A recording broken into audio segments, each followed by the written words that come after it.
Quand un produit est sorti d'un bateau et apporté à une nation étrangère, une nation prend la garde de cette ressource. Elle est représentée avec un certificat. Le certificat affiche la date de naissance du produit pris en garde par la nation en question. Demandez-vous, pour commencer, pourquoi il est supposément requis d'avoir un certificat de naissance de vie. Le dictionnaire Barran des termes bancaires définit un certificat comme un papier établissant une revendication de propriété. Dès lors, on remarque que n'importe qui avec un certificat de naissance est défini comme une propriété.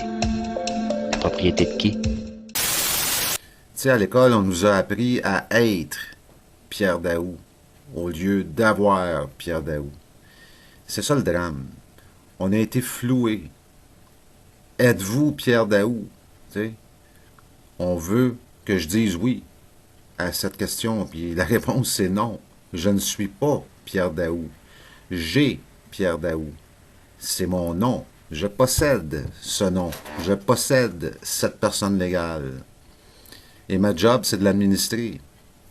Et pour bien administrer cette personne légale que je possède, j'ai besoin de tous les outils nécessaires.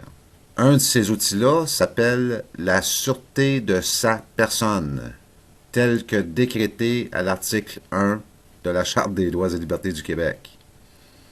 Cette fameuse sûreté, lorsque l'État se pointe, ou une de ses agences, ou une de ses zones administratives, j'en ai besoin.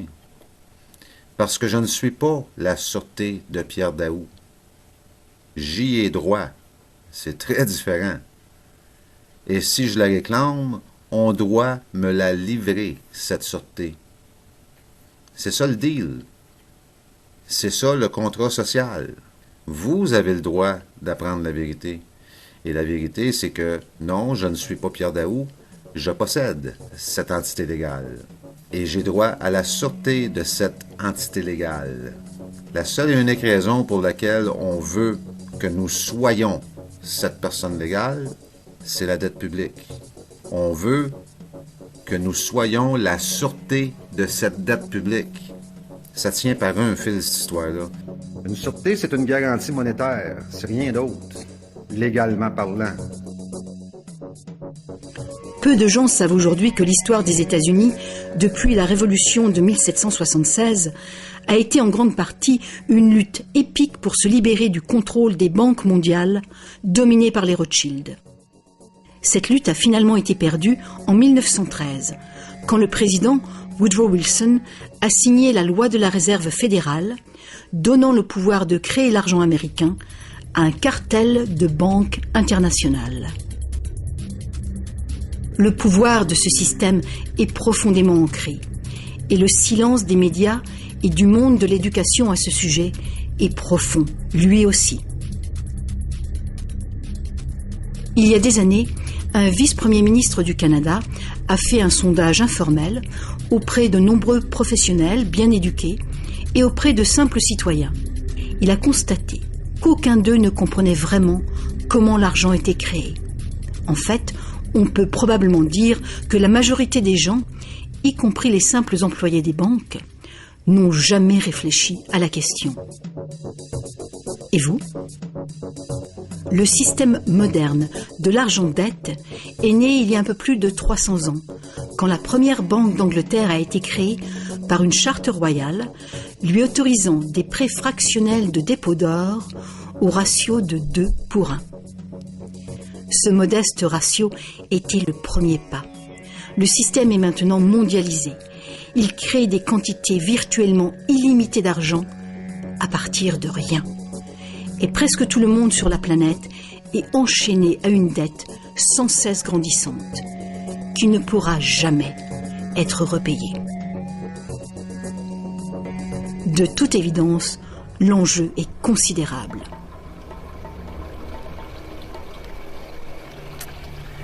Have you ever heard that saying, banks create money out of thin air? It's, you hear that a lot, don't you? There's documentaries about it. There's a lot of people on YouTube and on the net talking about banks creating money from nothing. money from thin air.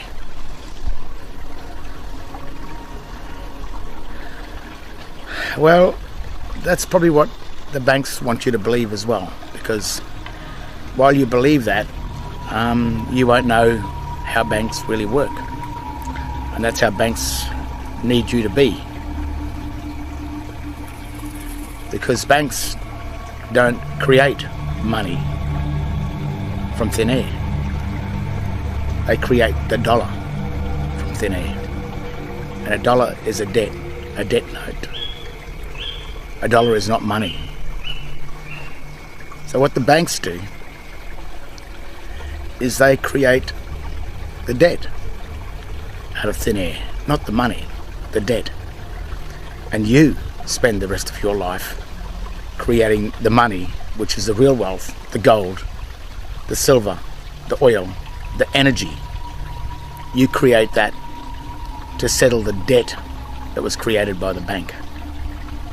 So the bank does not create money from thin air. It creates the dollar, being the debt. And a debt is a lot easier to create than money. It can create a debt like that. So that's the difference between the dollar and the money. The money is positive, the dollar is a negative.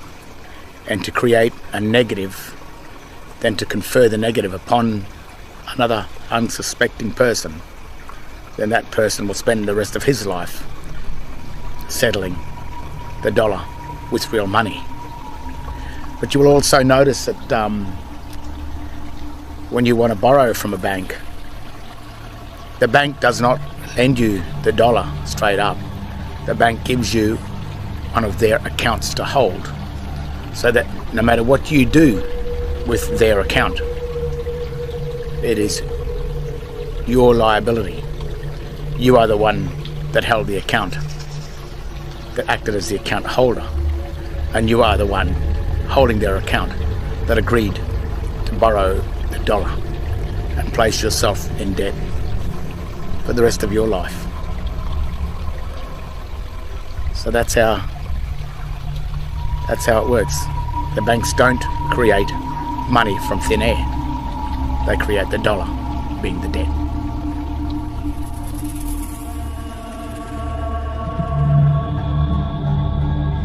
La nécessité que nous avons de rembourser nos dettes, de réduire nos dépenses, d'augmenter notre compétitivité, agence de notation ou pas, elle est clairement posée. Nous avons presque 1700 milliards de dettes, il faut le rembourser. Enfin, en ce début d'année, la France emprunte pour rembourser sa dette à un taux historiquement bas. La France emprunte pour rembourser sa dette.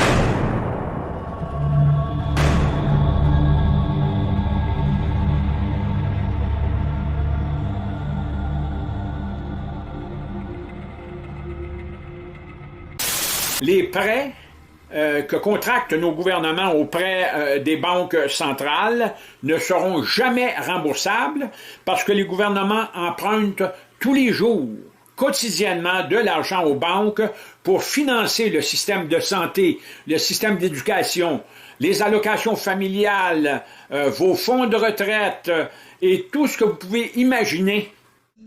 Les gens sont utilisés comme nantissement ou comme garantie avec les autres nations parce que la nation est en banqueroute. Exemple, les États-Unis ont déclaré banqueroute le 9 mars 1933. À partir de là, les États-Unis ont commencé à prendre des prêts d'une corporation privée non affiliée avec le gouvernement appelée la Réserve fédérale. Sans argent pour repayer les prêts, les États-Unis ont commencé à utiliser les citoyens comme garantie. Tous certificats de naissance ou de mariage sont littéralement des reçus d'entrepôt. Faites juste regarder les similarités. Tous deux ont une date d'émission, un numéro de série, un numéro d'enregistrement ou numéro de reçu, une description du produit et un informant autorisé pour notifier l'agence gouvernementale appropriée. Malgré toutes ces informations facilement accessibles, la majorité des gens sont ignorants de leurs implications dans le droit maritime. C'est rendu possible par la manipulation linguistique. Le droit maritime a changé la signification du mot « personne » d'une personne naturelle vivante à une corporation. permis de conduire, enregistrement de véhicule, formulaire d'assurance auto, permis de construction, permis de port d'armes, permis de travail, formulaire d'impôt, certificat de naissance et de décès, et plusieurs autres formes de documents qui ont déjà été crus comme absolument nécessaires ne s'appliquent qu'à une personne ou une corporation sur signature de ce même document légal. Vous diminuez indirectement vos droits sous la Constitution et rabaissez votre statut à celui d'une corporation qui est créée avec exactement le même nom que vous. La seule façon de reprendre votre véritable nom du nom de la corporation est de remarquer que la corporation a son nom entier en lettres majuscules. C'est ce qui s'appelle Capitis Diminutio Maxima. Vous remarquerez que votre permis de conduire, certificat de naissance, carte d'assurance sociale, carte d'assurance maladie, assurance, etc. utilise toutes les lettres majuscules pour représenter légalement la corporation qui porte votre nom, pas vous. Tous les êtres humains, tous les hommes et les femmes, ont droit à la sûreté de sa personne, OK? Ça fait plusieurs années que je vous dis que la sûreté de sa personne est le seul élément légal qui nous garde hors de l'esclavage.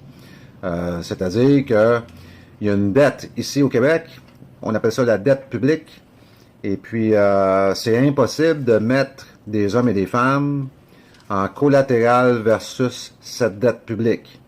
Ce que l'État fait, l'État nous crée ou nous ratifie des personnes légales lorsqu'on vient au monde, quelques jours après notre naissance, et met ces personnes légales-là en collatéral versus cette dette publique. La raison, c'est que l'esclavage est complètement interdit par la loi sous toutes ses formes, dont la forme économique. Donc, c'est impossible pour l'État de mettre un homme ou une femme en collatéral versus la dette publique. Et pour contrer, pour faire en sorte de ne pas faire de nous des esclaves, ben, ils vont mettre nos personnalités juridiques ou notre entité légale en collatéral versus cette dette publique.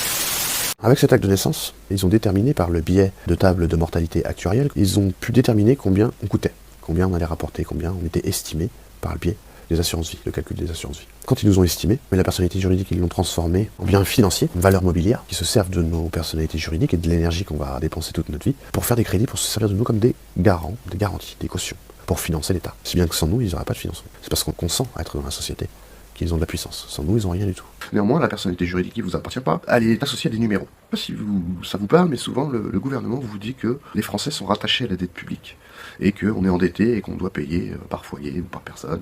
Parce que la personnalité juridique, on leur représente, qu'on travaille pour elle, elle est reliée à des numéros, et ces numéros sont des numéros de compte sur lesquels ils se servent de nous, ils se servent de chaque personnalité juridique pour faire des emprunts. Et donc, avec cette valeur-là, ils ont transformé la personnalité juridique en titre financiarisable, et ce qui fait qu'ils se servent des personnalités juridiques qui sont représentées par nous comme garantie. Ils se servent des personnalités juridiques qui sont représentées par nous comme garantie. Et créent la dette. C'est pour ça qu'on est rattaché à la dette, les gars. Parce que les numéros qu'on représente, associés à la personnalité juridique qu'on représente, créent la dette. C'est pour ça, avec ces comptes-là, qui nous relient à la dette publique. Avec ces comptes-là, qui nous relient à la dette publique. Cette fameuse dette publique-là, on nous la présente sous toutes sortes de formes. Il y a plusieurs formes avec lesquelles cette dette publique-là nous est présentée. Une des formes, c'est l'impôt, l'imposition. Il y a aussi Hydro-Québec, le compte d'électricité. C'est pas une facture d'électricité, c'est un compte d'électricité. Et lorsque vous payez ce compte-là, c'est pas de l'électricité que vous achetez. L'électricité nous appartient déjà. C'est déjà à nous, l'électricité. Ils peuvent pas nous facturer de l'électricité. Elle nous appartient, vous comprenez? C'est pas facile à comprendre ce bout-là. Ce qu'ils font, en fin de compte, Hydro-Québec, c'est qu'ils nous envoient une partie de la dette publique à racheter. Donc, quand vous recevez un compte d'Hydro-Québec, vous avez le choix de racheter cette dette-là qui vous est présentée sous forme apparente d'achat d'électricité, qui n'est pas ça pantoute, ou vous avez le choix d'utiliser la sûreté de sa personne pour que cette sûreté puisse décharger cette dette qui est adressée à votre personne. Salut. with the credit card, you can see they need two names. They need you to give them your true, correct, lawful name and date of registration. And then they ask you what date of birth you are, and you give the born date up here, which is the surname. The surname is the surety, so you become the surety of that account. But then when you think about it, if the bank offers you an account, then whose account is the bank account? Does it belong to you, or is it their account? Because banks always call you the account holder. You're the holder of the account, and they always say you hold the accounts. So another question you should ask yourself, you could ask the bank this too, and it causes a bit of trouble, but at least ask yourself first. Ask yourself, am I the holder of the account or the owner of the account? So if you've got a bank account and you call the bank up and you ask that question, then you'll find out that you're the holder of the account. So if you ask, well, if you're the holder of the account, who owns the account? The bank owns the account. So if there's a debt, and like a house loan or something, then really the bank are the ones that own the debt, and you are just the holder of the debt. You went in and you created it, and you agreed to it and everything under your surety name. But when it boils down to it, the bank are the bank are the owners of the debt, and you become the agreed holder for the debt under the surname. And what I did is I said, well, I asked these questions. Well, if I'm the holder of the account, would that mean that I'm the trustee of the account? And she admitted, yes, I'm the trustee. So I said, well, back to Black's Law Dictionary, if you look at the word trustee or trust in trust accounts and trust law, so the trustee is it should be compensated as a trustee. So if I'm the trustee of the bank account or the holder of the bank account, would I not have the right to charge you a compensation for holding the bank account loan? Because the house loan is actually your loan, it's not mine, it's yours. You said that you're the owner of the account and I'm the holder. So if I'm the holder of the account, can I charge you a holding fee? And then she said, well, you've got to pay. And I said, I haven't said I'm not going to pay. I'm offering you a choice. Would you like me to remain as the holder of your bank account? And I said, as a holder, I'll charge you $850,000 a year to hold the account. Well, I didn't refuse to hold the loan account. I just agreed to hold it. But when I found out what had happened, then I offered them the choice of I'll continue to act as the holder of the debt account, because it was a home loan account and it was a debt account. But they admitted it was their account and I was the holder. So they didn't respond. So I sent a notice, email, and also put it down to the bank and stuck it up on the window at the kiosk as you walk into the girls at the teller desk. And I said, there's a notice, and it's just a fee. If it's $850,000 a year to hold a $60,000 debt that I had with the bank, because I'm the trustee. I said, it's your account.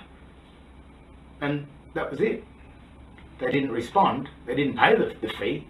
So the house loan just vanished, along with all of my accounts. They didn't respond. They didn't pay the fee. So the house loan just